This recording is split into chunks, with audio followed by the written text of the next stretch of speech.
دوسرا سوال ہے کہ نماز میں دھیان کیسے لگائیں؟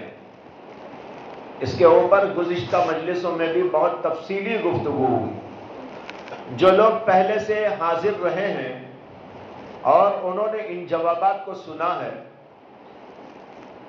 تو ان کو وہ چیزیں یاد کر لینا چاہیے، دماغ میں لانا چاہیے۔ اور اگر کوئی نئے ہیں تو بہرحال لوگ پوچھیں گے تو ان کو جواب دینا ہوگا۔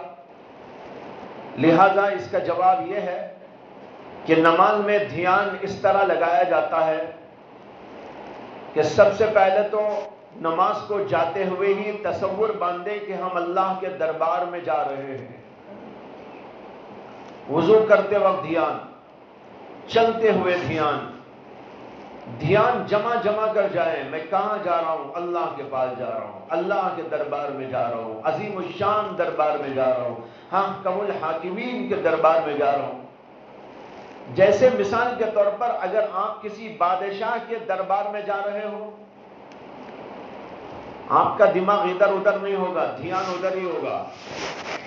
ارے بادشاہ کے دربار میں جا رہا ہوں، بادشاہ کے دربار میں جا رہا ہوں، پولیس کھڑی ہوئی ہوگی، سیکیورٹی فورسز وہاں پر ہوں گی، وہ ہوں گے، یہ ہوں گے، اندر بھی بہت سنبھل کر بڑے ادب کے ساتھ، بڑے لحاظ کے ساتھ وہاں چیخ نہیں ماریں گے، ادھر ادھر نہیں دیکھیں گے، گردن ادھر ادھر نہیں ہلائیں گے، بڑے ادب کے ساتھ وہاں پر جائیں گے۔ کیوں؟ اس لیے کہ دماغ میں سمایا ہوا ہے کہ بادشاہ کے دربار میں جا رہا ہوں۔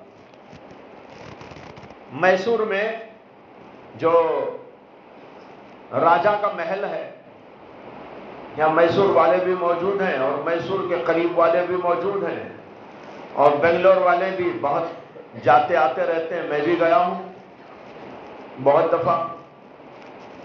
حالانکہ وہاں اب راجہ موجود نہیں ہے، وہ تو زیر زمین ہو کر زمانہ گزر گیا، یعنی مر چکا، وہ تو اب تو موجود نہیں ہے، اس کا محل موجود ہے۔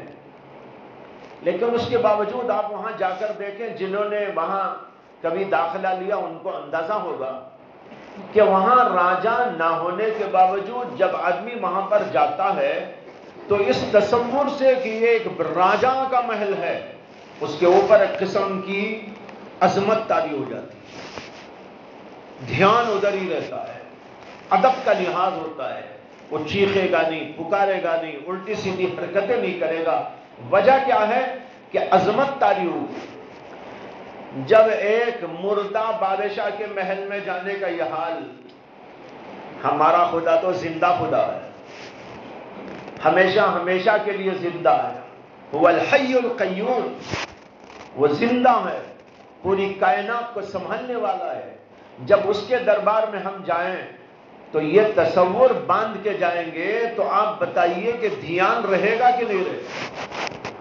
ایک تو یہ بات۔ اور جب پہنچ جائیں تو پہنچنے کے بعد نماز میں بھی یہ تصور جمائیں، میں اللہ کے سامنے کھڑا ہوں، اللہ مجھ کو دیکھ رہے ہیں، میں اللہ سے بات چیت کرنے کو آیا ہوں، میرے سوال جواب اللہ سے ہوتے رہیں گے، ہم کلامی ہوتی رہے گی، اور اللہ میری ہر ادا کو دیکھ رہے ہیں، یہ سوچ کر نماز پڑھیں۔ تیسری بات یہ ہے کہ جو کچھ آپ نماز میں کرتے ہیں اور جو کچھ کے پڑھتے ہیں، نماز میں دو ہی طرح کی چیزیں، کچھ کرنے کی، کچھ پڑھنے کی۔ قرأت پڑھتے ہیں، ثنا پڑھتے ہیں، درود پڑھتے ہیں، دعائیں پڑھتے ہیں، سبحان ربی العظیم پڑھتے ہیں، سبحان ربی الاعلیٰ پڑھتے ہیں۔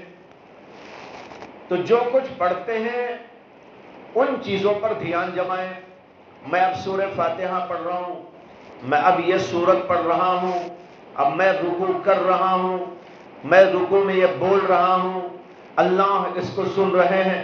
اس طرح تصور جماتے ہوئے نماز پڑھنے کی کوشش کریں، تو پھر پورا دھیان آپ کا نماز میں رہے گا۔